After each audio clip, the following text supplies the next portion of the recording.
This is Ross. He's a single dad from Kent who suffers from a condition known as cyberphobia, a fear of food. Terrified to taste anything new, he's eaten the same 3 types of food every day for nearly 30 years.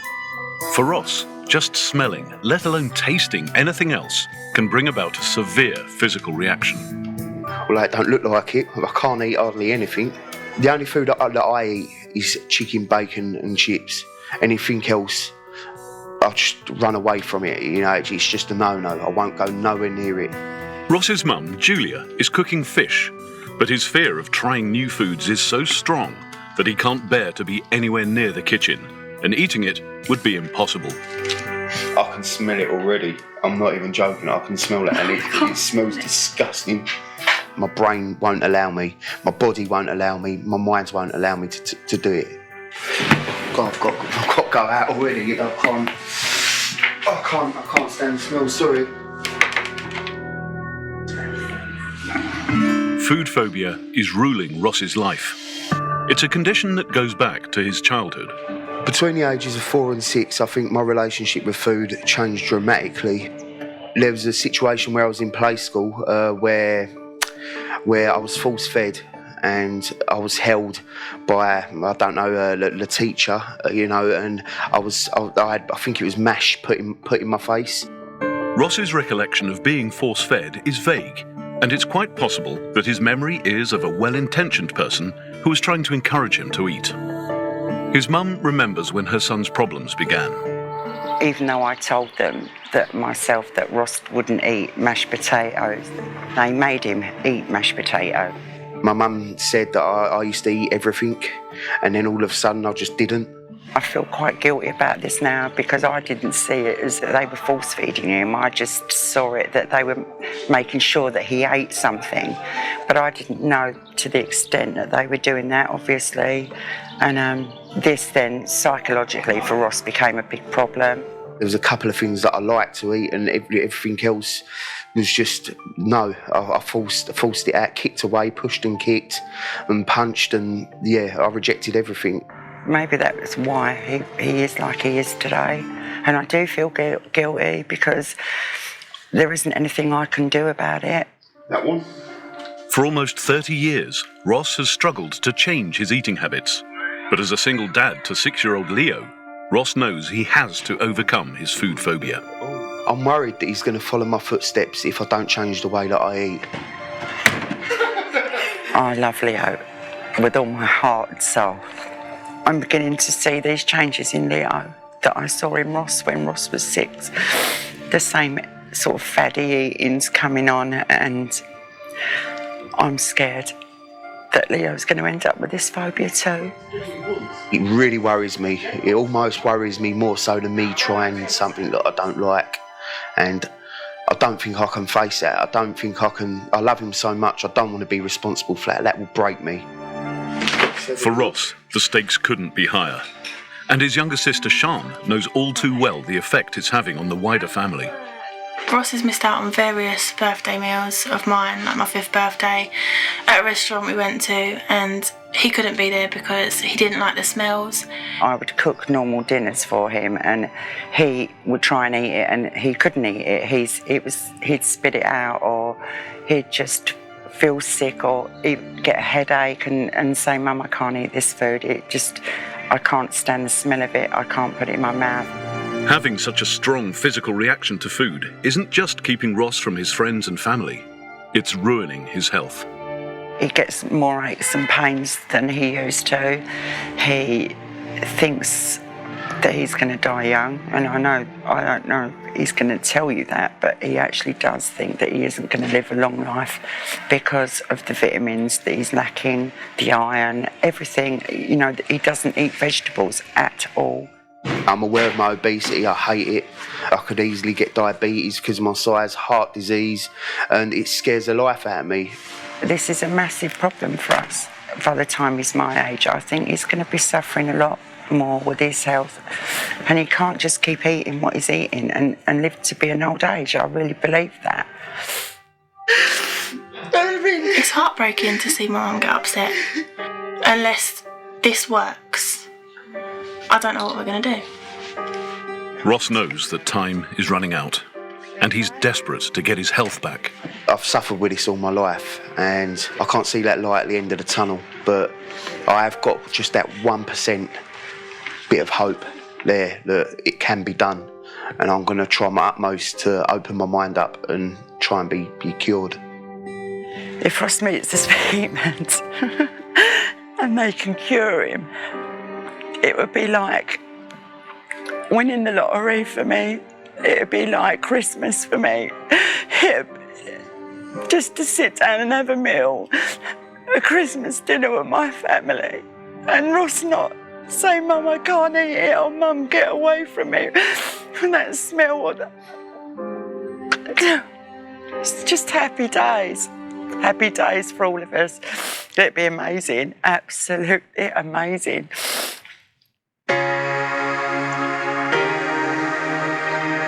Overwhelmed by a fear of food, Ross has found it impossible to share a meal with his family. Hoping to change his eating habits, he and his mum Julia have arrived at Speakman Hall. I'm feeling very nervous at the moment, but, you know, I've got hopes. I'm hoping after today that Ross will be a changed person, that his attitude will be different towards food, that he'll just feel better in himself, and for all of us, that's just going to be such a great thing. Let's just do it. I'm ready. Today's case is Ross. He's got a food phobia, and it's something that is really common, and it usually stems back to childhood. There's no guarantees in therapy, but we're certainly going to give it our best shot, and we're going to just hope that Ross really interacts with us and is very open, because that's what's needed to make today be a massive turning point in his life. Single dad Ross from Kent has been frightened of food for most of his life. He struggles to eat anything other than chicken, bacon, or chips. My brain won't allow me, my body won't allow me, my mind won't allow me to do it. It's a disorder that's dividing his family It's heartbreaking to see my mum get upset. and making him ill. I'm aware of my obesity, I hate it. He can't just keep eating what he's eating and live to be an old age. Unable to change his eating habits on his own, can Nik and Eva help Ross overcome this desperate situation? Thank you so much for coming to see us today. Nick and I'd like to know everything about you and what's actually brought you through our door today. Well, I've obviously got like a problem with my food and my eating. Exactly what is it? All I eat is chicken and bacon.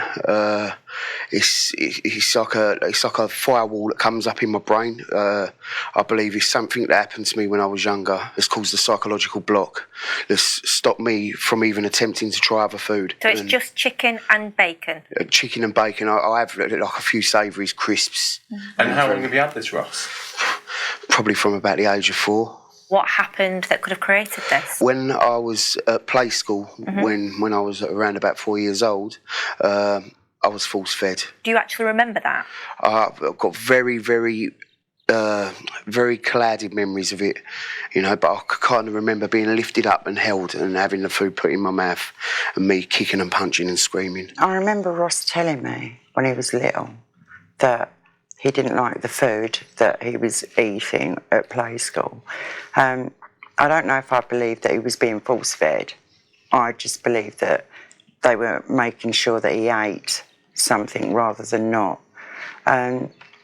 It's a bit sort of distressing listening to Ross describing it like that, because I didn't have a clue that that's how he felt. Okay, did you remember seeing a change in Ross? From the age of about 4 onwards, his eating habits changed, whereas he didn't want to be in the room at certain smells, certain times, dinner time, and he'd avoid dinner time. How did that feel when you little boy? It was very, very difficult. It really was. I took Ross to doctors. How bad did it get? Well, just to where he'd only eat a single piece of food, i.e. chicken or bacon. Was that scary for you? Yes, there was a lot of other things going on. You know, Ross's dad passed away when he was 6. So there was the cancer treatment going on, Ross being placed with friends and family, being, you know, eating different foods. He probably didn't even eat. But you know, and the play school and the childminders, and they were all making him eat foods that he didn't want to eat. Can I ask you, Ross, what do you recall about your dad and about him being ill? He was ill for a long time. You know, I was missing him because he was going away for long periods of time. I can remember him losing his hair from treatment. So it was obviously very, very distressing. What's your favourite memory?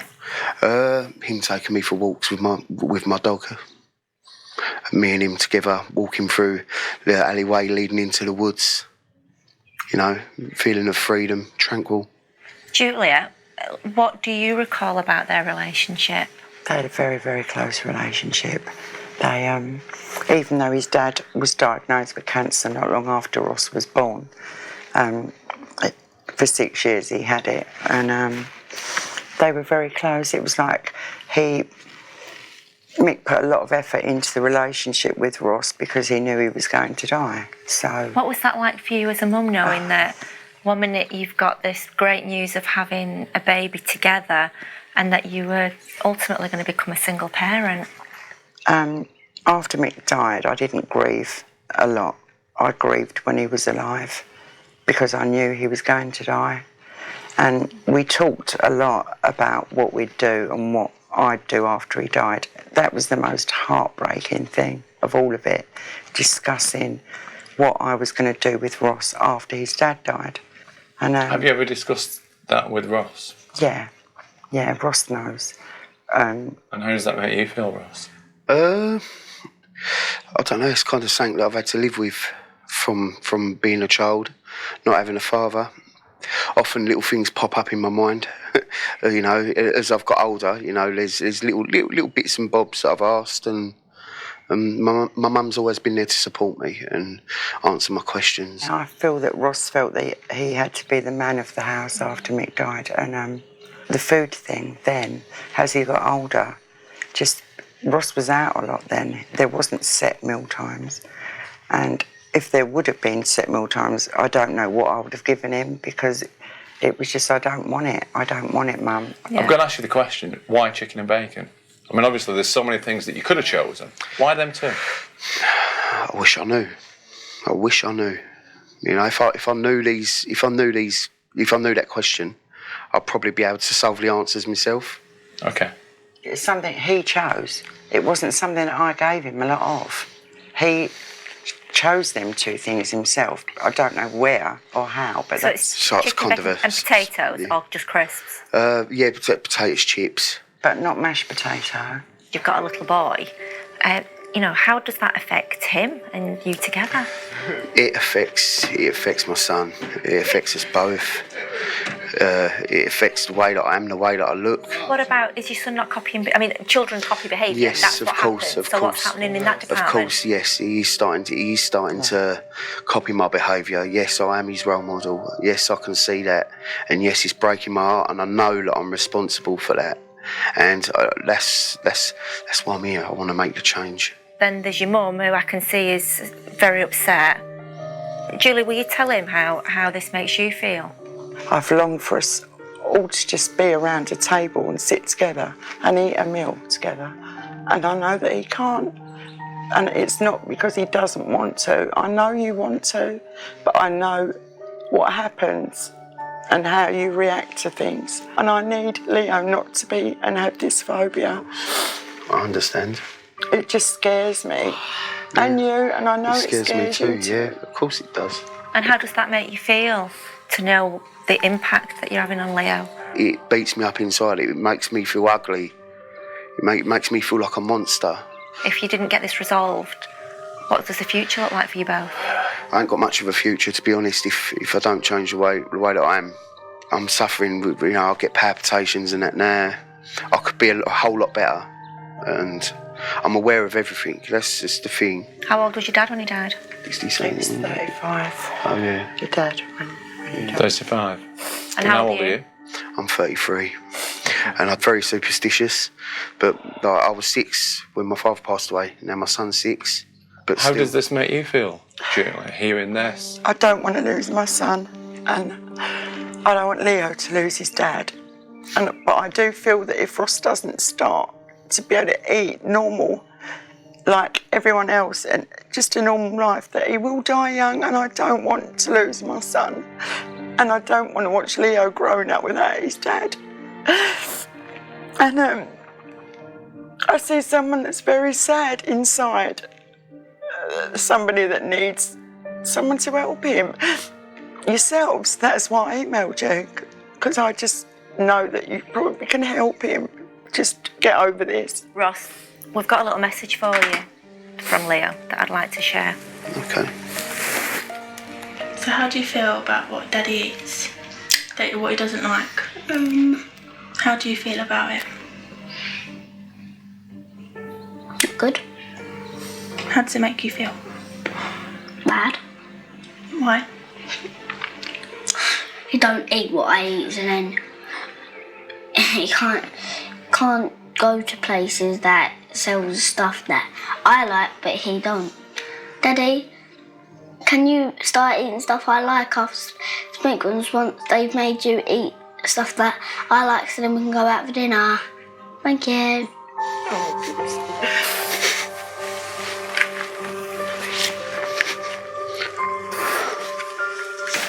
How does that make you feel, Ross?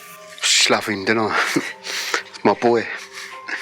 I want to change. I love my boy. He's my world. So in the video that we just watched, we saw your sister and your daughter, Shan. We'd like to invite Shan in really and hear her version of events. That'd be great. Okay. We can't be a family and how normal families are. I want him to enjoy time with me and my mum and Leo, all as a family, all going out to eat. And I think the day that happens will be the day that we become a proper family again. Been hearing off Ross and your mum how Ross's situation affects them. So now we'd like to hear how it affects you. I suppose it's something you have to sit and watch to understand. Like it's distressing to watch. Do you love your brother? A lot. So does it really upset you? Yeah, a lot. In what way? How does it make you feel? Sorry. It's all right. It's hard. I'd like you to tell Ross what it feels like. I'd love to spend time with you, like on our own, going out and doing what brother and sister do, like spending time together, and we can't, because everything nowadays just involves food, like going to the cinema, there's food everywhere. It's difficult, and I'd love it to change. How do you feel, Ross, knowing that Shan's so upset? It breaks my heart. Breaks me to pieces. Today's about being open and we've all got to be open and honest.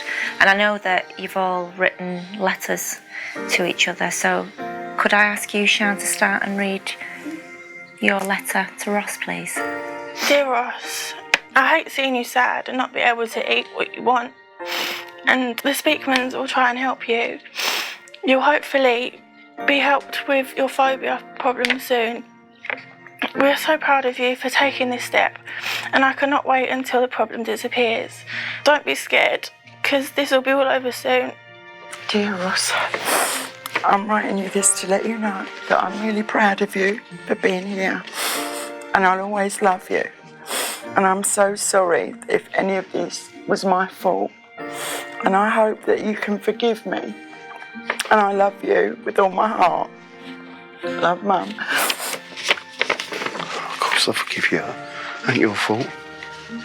Julie, why do you feel that it's your fault? When Ross was younger, I wasn't around for him as much as I could have been because his dad was ill. So I was always at the hospital or looking after his dad. And other people were feeding him. You know. So you've carried this guilt all these I years? do feel guilty. I do feel guilty.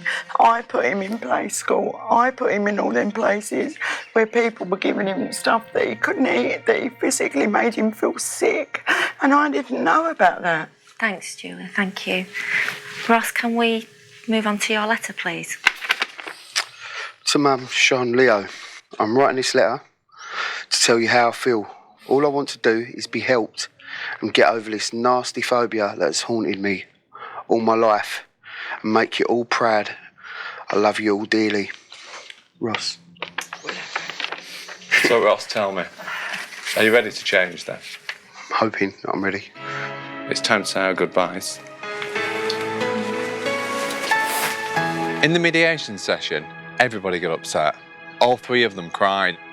Ross was already starting to put things together in that he established that he was 6 when he lost his dad, and that's quite poignant because Leo, his son, is now 6, and he realises that if it was possible for him to lose his dad at 6, then it's very, very possible for Leo to lose his dad too. Seeing Leo on the screen absolutely broke my heart. I can't even describe how much that choked me and made me really upset. I love him and I want to get this sorted out. It's very apparent that Julia has lost the love of her life. Ross has become the love of her life and she's terrified she's going to lose him too. My mum's very, very passionate about wanting to see me get better and move forward. And, you know, I think my mum has coped well and I can see that she wants change. It's been quite heartbreaking. I think we've got a long and quite an in-depth therapy session ahead, but I'm just so pleased that they've come to us today. Now, as his treatment session begins, it's time for Ross to go it alone.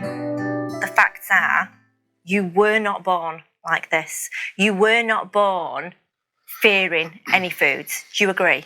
I agree.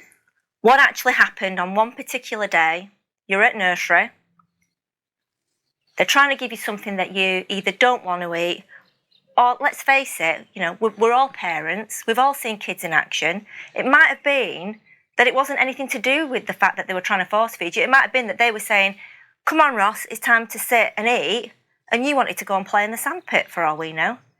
And like any kid who wants to do something else, you kick off. Of course. But your mum's not there to support you. No. And you look around and you see them trying to feed you, and suddenly you look at the food and it's like, that is the enemy. Yep. And in that moment, at the age of 4, you made a decision to blame the food for the fact that your dad was ill, you had to go to nursery, you probably wanted to go and play, and you didn't want your dinner right there and then. I actually don't even think it was anything that you didn't want to eat, quite honestly. Because at the age of 4, you're not really, you kind of go with the flow. You go with what's put in front of you. And what you did was blame food. Mm-hmm. Yeah, I'm coming to understand that now, yeah. And who should you have blamed? Either myself or the person who gave me the food at the time. Okay. I think that, you know, as a 4-year-old child, you can't take blame for anything. No, of course not. So, if you wanted to blame anybody, you should have blamed that person. And if you were sat here today and you said, right, I've got a phobia to this woman who force-fed me, I'd get it. But what I'm struggling to understand right now is a 33-year-old adult with his own child who you're the role model of and you're trying to show him how the world works, you're giving him a really bad example. Yeah. So the question that we've got here today is, do you want to still believe something that you believed as a 4-year-old, or do you want to dismiss it as a load of rubbish? I want to dismiss it as a load of rubbish, but you know, physical and mental is. Who's in charge? Who's in charge of what goes on in your head? Me. Just you? Yeah. Okay. What does force feeding really look like? Do you know what? Can I ask you? Will you just close your eyes so you can just focus on it more and just relive that situation? And tell us what you see. Of course, I just see myself being held up, punching and kicking away, and someone else spoon feeding me food while I'm punching and kicking and gagging and choking. And were they holding you down? I was being held like that. and like in a bear hug, and yeah, and literally getting it rammed in my gob. Let's say that happened today, and you saw that happening. What would you want to do? I just want to protect that child. Okay, so how would you put it right? Well, I'd stop the people from doing what they're doing, you know, because it was wrong. Okay. But Would you have any words for the food? no, of course. Why not? Because it ain't the food's fault. Okay. Are you sure it's not the food's fault? Yeah, of course. All we're asking you to do, Ross, is to look at it as a grown-up and stop looking at it as a 4-year-old, because that's been the conflict and that's been the problem. Yeah.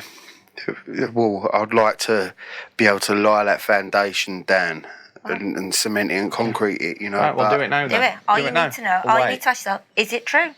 I'll carry on believing it if it's true. If it's not true, you know, sorry to be so blunt, but who would believe something that's not true?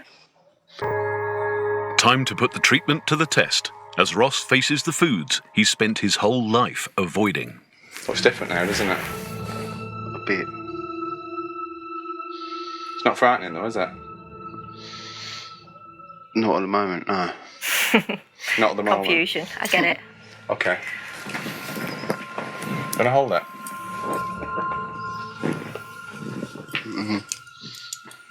Tell me what you're thinking.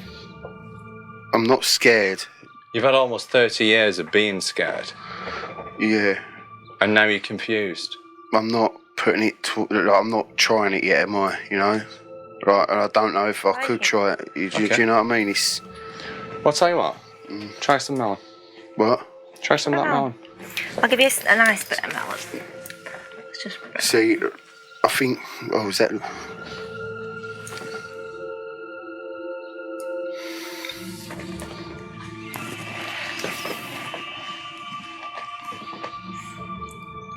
Lick it. You're expecting it to smell awful. aren't you? I don't know. It's- Confusion. yeah, Try it. You have to eat it hard just a little bit. Do you notice then, Eva? I know. It didn't attack him. I know. That is amazing.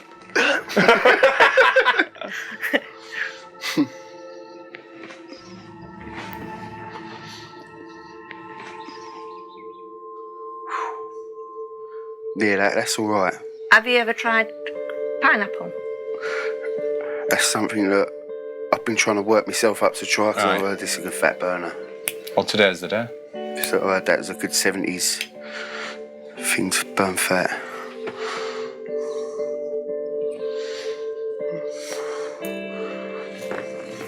I can tell you now it ain't going to kill you.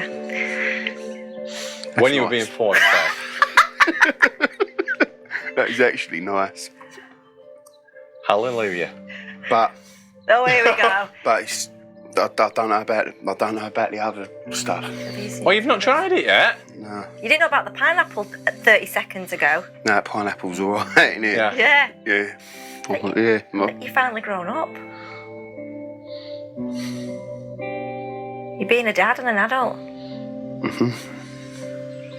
Right. Let's go on to some hardcore stuff. Here we go. Go on. This is the one.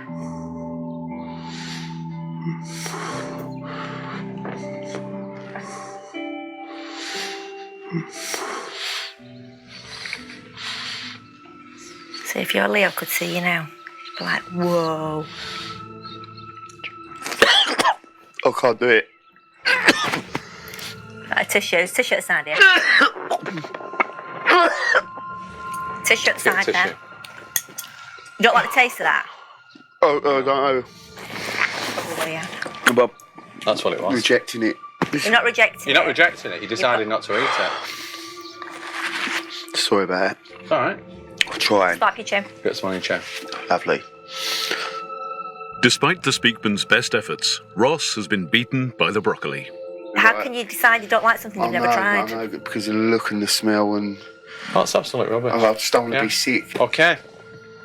So, we've got our next test for you. A banana.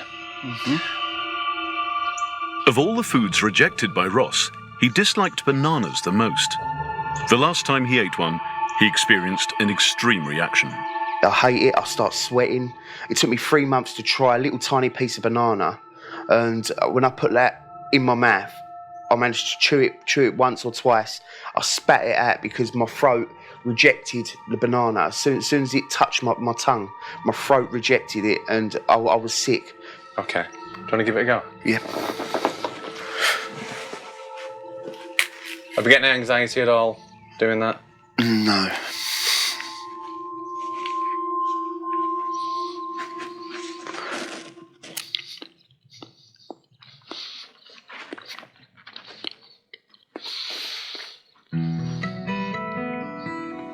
Who's that? Not my cup of tea, but... Well, you've not been sick. Give it another bite. Give it another go.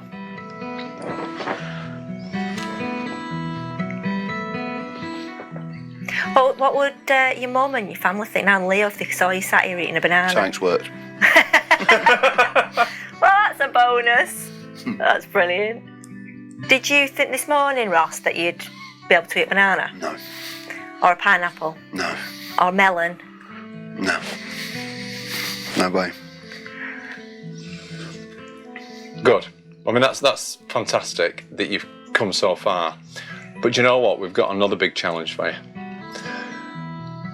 Right now, your son and your mum and your sister are in a restaurant. How would you fancy if we take you to that restaurant and you prepare some food for them? I'll give it a try, yeah. With a happy heart, and are you excited to give it a go? Yeah, I'll give it a go, yeah. Well, come on then. What we're waiting for? Let's go and do Come on, it. let's go. Come on. I think Ross's day has been very enlightening for him because we explained to him that he wasn't born this way, that he had an incident in his life and that he was merely protecting himself, and he'd been seeing this whole thing through a child's eyes. The turning point really was being aware of what it was that caused the problem in the first place. All them many years ago when I was 4 years old. And now I'm aware it really ain't a big obstacle, you know, but I've started climbing that obstacle and I'm almost over it.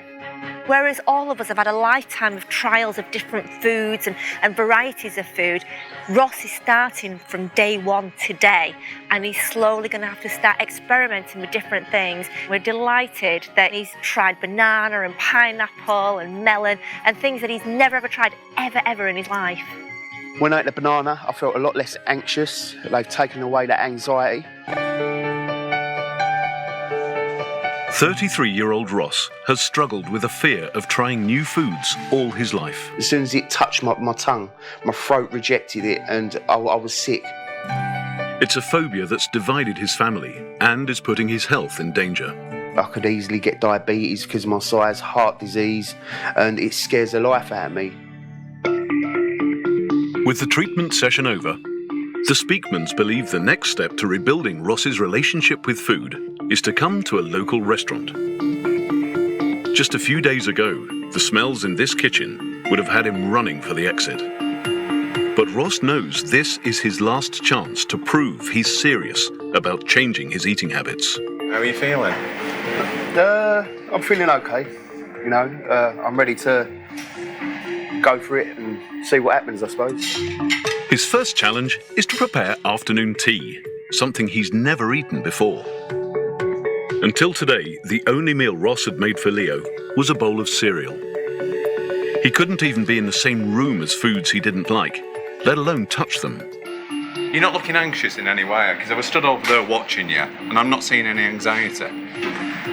No, I don't feel anxious. I feel determined to give it a crack.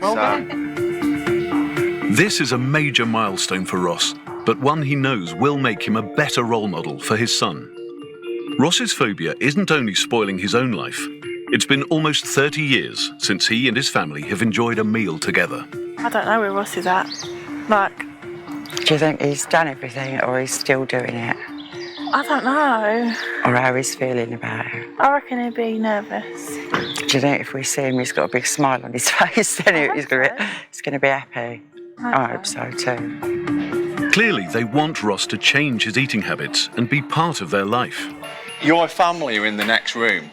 And what we're going to do is you are going to go and take that in there and serve it to them. Okay. How cool is that going to be? It's going to be cool. Let's do it. Let's do it. Well done, fabulous. This is the moment of truth. Will Ross be able to prove he's changed by joining his family at the dinner table? Have the Speakmans succeeded where doctors and all other therapies have failed? Food is served. Oh my God! Give me a cuddle. Look at you. Oh. How do you feel? Really? Give Daddy a cuddle. Can I give Daddy a cuddle? Are you alright? Come here, my little man. I love you. Can you believe? No, Can you can't. believe that your son made that in the kitchen? Oh God. We made it. He made that. For the first time in almost 3 decades, Ross and his family are sitting round a table together. Dad, can you eat one of them? Thanks. Yeah, at the moment, Leo, I'm doing one thing at a time, okay? He knows he's got a long way to go, but he's starting to get his life back. There's things I can eat at the moment, and there's still things that I'm going to try to eat But you know in the your future. dad, we saw your dad eating. We saw him eating a big Guess banana. And that a banana? pineapple. Seriously? Yeah, honestly. he did I it. like pineapple. I really like pineapple. You ate a banana? Seriously? I ate a banana. It was Twice. alright. It went, you know, I prefer pineapple, to be honest. Oh my God. And Do you know melon. what? That's the thing. Bit of He's not melon. going to like everything, I is can't even believe that you just said that. Yeah, banana, Leo. I'm banana man now. Frightened by food since he was a small boy, Ross wanted to change his eating habits for the sake of his 6-year-old son. Now it's time to prove to Leo that this is a phobia he can beat. Alright, I'll try that. I'll try it, okay? Yeah? Come on, Mum. Ready? How's it? How's that? Do you recommend them? Should we try one or not? What? You going to try a bit? Well done. Well done, Leo. A little bit sour for Daddy, but What do you think? I can't believe you've seen it either. You absolutely bit into that then. An orange? With no fear, nothing, just bit straight into it. I can't believe it. Thank you so much. Do you want to try one of these eclairs? Come on. Half each, eh? With Leo. yeah. Do you want to share it with me? I don't know about that. It's lovely. Is it nice? I never thought I'd ever see it, ever. Just Ross and Leo sharing food, ever. Ever. And it's time to start. Sure, I ain't going to bath up, so. I can't believe you said that. Thank you so much. So much. It's been a real pleasure. Do you know what? That was absolutely amazing. Because going in, it was like, is it going to work? Is it not? You know, high risk because his family are there. But amazing. He prepared the stuff in the kitchen. He went out, saw his son, and he just tried stuff. And the thing is, as we said, he's not going to like everything, but he tried it with no fear. And that's the thing. So we know it's worked. It's amazing. It went excellent. Surprised everyone. I think, yeah, my son was shocked. And my mum and Sean was a little bit emotional. Just to share a piece of food with my grandson and just do it and not even think about it. I'm just so amazed. I'm so in awe of them. They're such a beautiful people and I will never, ever be able to thank them enough. I really don't know how they've done it or what they've done or what they've said, but something has changed completely. It was like a big weight had been lifted off his shoulders. The way he looked, his whole persona was totally different. This means millions to me. It means the difference between life and death. And now I can actually say I feel alive. Watching Leo being dead excited and proud of his dad and seeing Ross just trying things and having a bit of fun. But it was like, Leo, try this, Dad. Yeah, they Try were trying. this. It was Yeah, brilliant. I'll It have was some of like, that then, yeah. wow, that's how a family should be. And they're all sat round a table together for the first time. And it was just wonderful. It was really emotional for all of us, I think. But it was just amazing.